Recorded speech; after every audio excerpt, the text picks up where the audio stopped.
Hey everyone, I want to go over a Facebook post I made on Sunday. If you're not part of our Facebook group, you can find us at OCD Recovery. We have 17.7 thousand members and growing. And every Sunday, I do Sunday Insights, and I do that regularly, and Wednesday as well. Sundays are usually a little bit more in depth, and this is a post that I made. Like I said, I want to go through each and every point. These are all things I see when I'm coaching people in the webinars. These mistakes are all ones I made myself and why it's so important to cover these specific ones. I'm going to bring this down a little bit. So before I go any further, please subscribe, hit that like button and a comment down below. Let me know what you think about some of these. Let me know if you agree with some of them. Let me know if you disagree with some of them. These are going to be very difficult for some people to hear, as some people are probably doing these, but they don't want to admit they're doing them, and let's jump right into it. So Sunday Insights, 25 different common compulsions we tend to see, behaviors, questions, venting, and reassurance seeking. Not everyone will have these compulsions, but it is important to highlight these points as well, as we see many sufferers slide into these compulsions. Number one, messaging in between coaching calls. I need you now. Where are you? Please come back right away. I know this can be frustrating, especially when we tend to say we will talk soon, but I can't highlight the importance of sitting with the unknown whilst you're anxious or in panic mode. It's very important to remember that the majority of your OCD and recovery journey will have to come through your own actions of changing your behavior and sitting with discomfort. No amount of messaging us in between calls is going to change anything in the moment. Now, this particular video is going to be filled with a lot of stuff, I have to say it again, you don't want to hear. But unfortunately, in OCD and anxiety recovery, the people that fare the best are the people that can take constructive criticism by people who have been where they have before, chronic OCD sufferers who have come out the other side, that know the ins and outs of OCD and anxiety recovery in ways that no one can really conceptualize unless they've been there. Now, I was very careful when I made this list because I knew a lot of this stuff would potentially have some backlash, but that's how I knew I wanted to post it. Because usually a lot of things that get some backlash are things that people they don't want to hear. And with OCD and anxiety recovery, there's a lot of coddling, and I do think it's very important to play some of these. Number two, can you repeat that again? Something we hear many times. This also sounds like, wait, can you say that in a different way? Yes, we work with many countries, so there are cultural and language barriers, but many times this can be coming from the fear of not understanding every bit of information. What if I don't get it all? You're not going to have everything down in the first couple sessions. You're not going to be able to recover from OCD in a week, 2 weeks, a month. It takes a while to change your beliefs. Most people take a couple years to see substantial change. That doesn't mean you're going to be chronically suffering the entire time, but you're more than likely not going to see the change that you're looking for in a few calls. Some do. Some people make extreme progress, but they're not recovered in the way that many imagine. Number three, arguing to prove one's worth. This is understandable, as suffering with OCD isn't easy, but it's important to highlight being argumentative is usually coming from the belief, what? How dare you? You must hear or understand me. I must not be disrespected. You must hear me. Now, it's important to highlight this. No one needs to give a shit about any of us, not even our family members. No, your family members must care about you. Says who? Where's the law?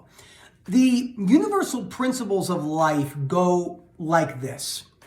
Death comes for everyone, and that's it. That's the only universal principle that we know, is that death is the revolving door that all humans will pass through. Some at 5, some when they're just born, some at 25, some at 102. Maybe from cancer, from a car accident, from war, from old age, from a neurological disorder. It's the only universal principle we have. Religion is not a universal principle. Relationship goals are not a universal principle. These are beliefs. They're structures that we use to, unfortunately, as humans do so well, hold very rigidly in a black and white manner. And that is an unfortunate thing. Number 4, wait, one more question. We tend to hear this a lot, especially on the first few calls. We think we need all the answers now, but it's important to highlight we can't have OCD figured out in a day, a week, or a few months. And that goes back to what I just said. Many people towards the end of calls will say, I have another question. Wait, one more question. And I have to say to them, just hold the question. You have 6 sessions in the pack. We'll talk soon. No. And then that go back to point number 1, messaging in between. Learning to sit without an answer isn't integral, key part of the OCD and anxiety recovery journey. And it's something that held me back for so long. Point number 5, you just don't understand me. This one's flat out funny. Everyone working at OCD recovery has suffered immensely with OCD, panic disorder, and GAD, etc. We dedicate the majority of our lives to helping people with OCD and anxiety sufferers because we have been there and we know what it's like, and we want to spread hope. Now, I get it. When you're suffering, it feels like you're the only one suffering. It feels like there's no way no one else can understand. So you don't get it. Only I get it. I can't tell you how many times I said it to my wife. And you know what it did for me? 0. ROI of 0. Return your investment. It doesn't do anything. It's understandable, but it doesn't mean anything. Obviously, we understand you because we've been there. Chronic OCD sufferers, 24/7 chronic anxiety, panic attacks, sensory motor, body dysmorphia, and a bunch of other stuff. Fear of being stuck forever. Number 6, no one likes hearing this one. Audible books over hard copies. Yes, certain countries don't have the books available, but this point is catered to the majority of people that say, I can't be bothered to read, I will just Audible it. There's something about having the book. There's something about having this book in your hand and doing the exercises in the book. I mean, you see through my book, right? We'll go to random pages, all the outlines, and I mean, you could see it all in the headlines right there. The people that take the time to order the books and read them and do the exercises themselves see the most progress usually. It's not even close. And it's so important to cover that because it's very easy to fall into the trap of, I'm going to Audible the book when I'm driving. There's no way you're going to understand the Audible of myth of self-esteem when you're driving and distracted. Can you? Of course. Chances very low. Number 7. I have to premise this one. I'm not a medical doctor. I'm not a nurse practitioner. I'm not here to give you information on medications, but I can tell you a compulsive cycle that I see every day. Changing medication dosages behind your provider's back. I'm not here to talk about medications, but this is very common. Oh shit, I'm feeling terrible. I'll just double down on my dosage. Or sheesh, your boy's feeling amazing. I can skip my dosage today. Yeah, don't do that. When we're feeling bad through a moment-to-moment basis, no amount of medication changes in those moments, which is dangerous in of itself. Have to highlight that. Probably triggering for people to hear that. It is dangerous. Changing medications, if you're taking benzodiazepines and you're upping your dosage of Xanax to 50% up, that's a problem, okay? Especially if people are suffering and they're using short-term escapes and they're taking benzos and they're drinking alcohol. It's a slippery slope. Don't change your medication dosages without your provider's consent. And on top of that, if you're going to go on medications, my best piece of advice is to stay on the dosage for a year or so. That way you don't have to make those immediate changes. Number 8, venting. Ugh, today was tough. Today sucked. This happens primarily to the people closest in our lives. Family, loved ones, spouses, dogs. Sitting with the ant crawling feeling is key. Can't tell you how many people are venting.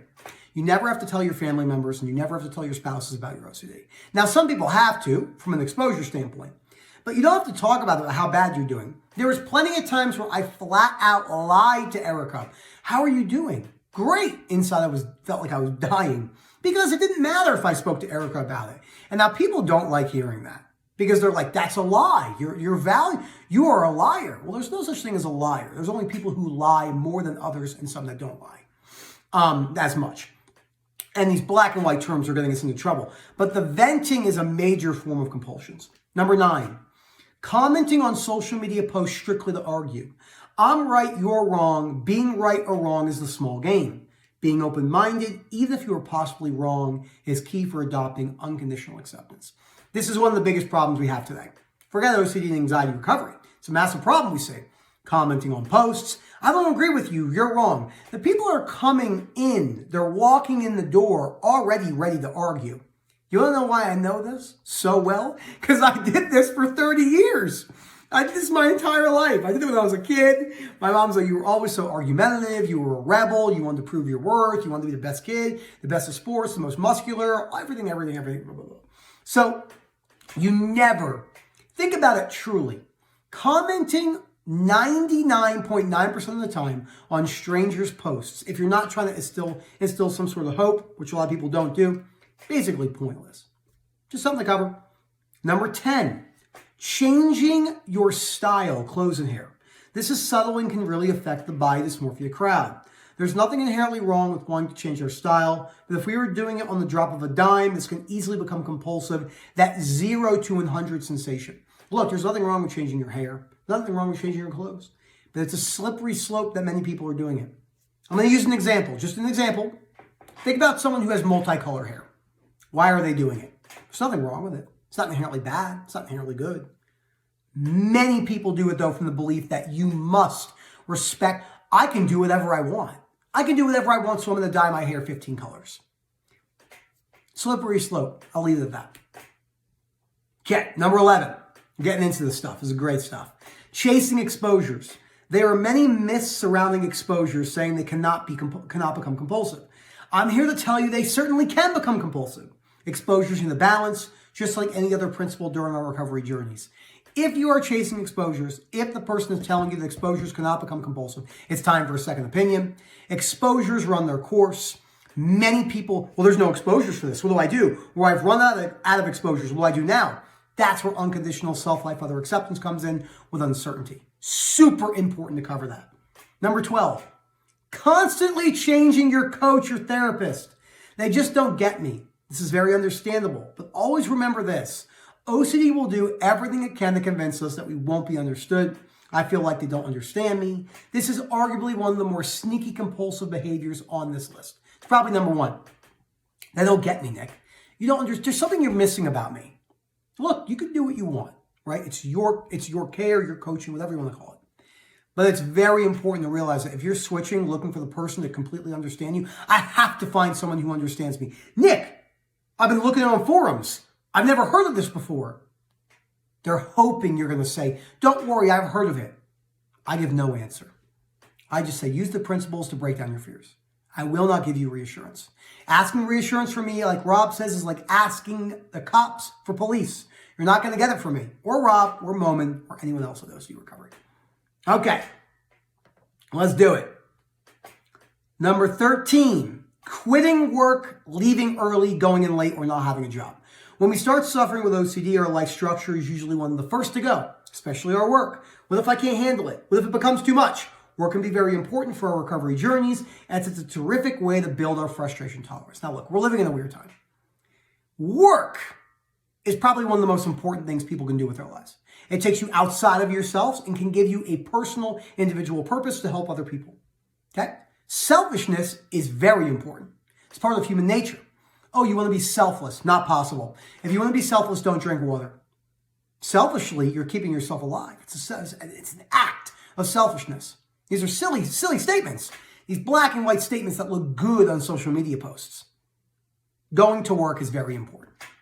It teaches you that frustration tolerance. It can help you in many ways and build your grit. If you've been avoiding work, it's time to go back to work. I'll leave it at that. Number 14, this is my favorite one. Selfies from the same angle.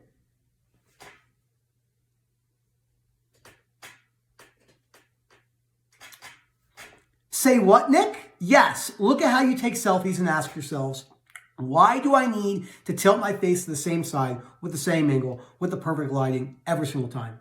I'll let you think about this one yourself. I'm not going to say anything about this point. Just think about everything I'm saying here. Is it conditional self-acceptance? Yes, 100%. Nobody does that. You're not walking down the street like this. I said I wasn't going to talk about it, but I had to. Number 15. This one hit me really hard.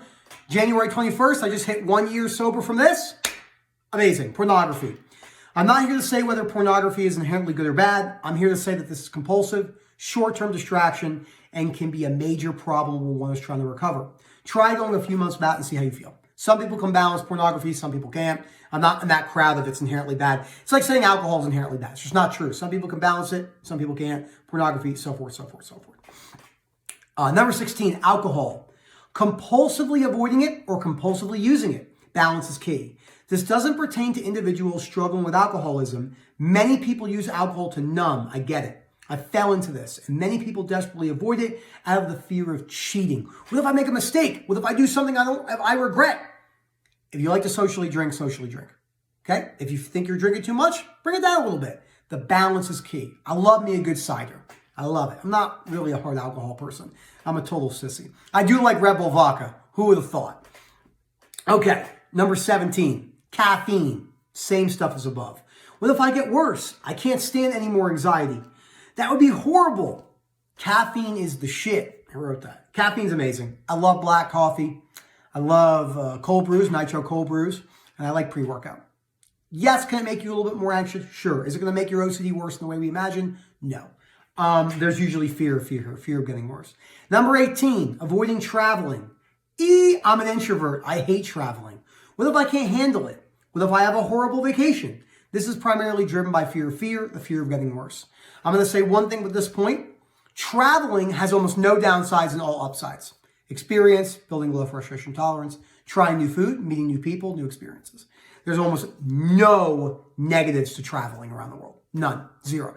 Even if you travel to a third world country, you can build a frustration. You could build a perspective.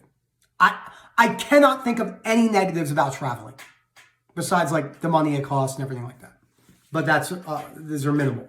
Number 19, avoiding dating. What if I look dumb? What if I get rejected? I can't stand being rejected. But what if they aren't the one? There are absolutely no universal principles surrounding dating. This tends to drive the RCD sufferers.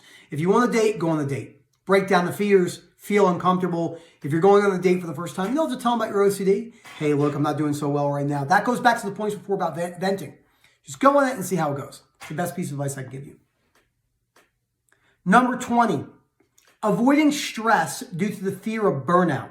This is the second most important point on this list. It's important to highlight this. You're going to die. Yes, you reading this. This doesn't mean you need to become a nuclear physicist who skydives 5 times a week while parasailing in a Category 4 hurricane. But true physiologic burnout is not nearly as common as we believe. Hey, Daisy just came up to me. Nick, that's reassurance. No, it's not. It's a fact of life. The fear of burnout usually far outweighs truly being burned out. That's very important to cover. I don't want to work more hours. I don't want to do this. I don't want to stay up late. I can't do that. I have to go to bed at this time, etc., etc., etc. All playing into that fear that we know so well and hits so many people so hard. Okay, number 21, too much sleep. As Rob loves to say, sleep is the cousin of death. I love me a good night of sleep, which is rare, but it's important to highlight OCD recovery doesn't happen where you're sleeping 12 to 15 hours a day. You want to know why I don't sleep well? Because I got these 2 dogs waking me up. Daisy's hurt. She got partially torn ACL. She's waking me up 3 times a night. She's doing all sorts of crazy stuff. And I don't sleep that good. I've never slept that good. You know when I sleep the best? When I go somewhere, like on vacation, I go to a music festival and I come home and I'm like, but that's about the only time. So it's important. We don't need a sleep routine. We don't need some sleep hygiene. Yes, you can do it, but it's very, very subtle and so many people are falling into this trap. You see my arm over here. I'm petting Daisy. I'll show her again afterwards because people love her. No exercise. Exercise alone isn't going to bring you to OCD recovery, but it's going to add to a tremendous healthy life structure, and it's a great way to build a frustration tolerance. Exercising for many people is a big avoidance. I'm already too stressed. Go and exercise, try something new. Biking, dance, ballet classes, whatever you want. Number 23, constant scrolling social media and Netflix. Balance is key. I love me a good dumb TikTok, usually sent by Rob at 4 o'clock in the morning his time because he's crazy. But if we are scrolling for 6 hours a day, there's a problem. Your life's going to go by, okay? It doesn't matter what people are arguing about politics, money, religion, this and that on Netflix or on that. Sure, it's fun to look at. Sure, it's good to go on a good little rant every once in a while. Ranting is fun. Joking is fun.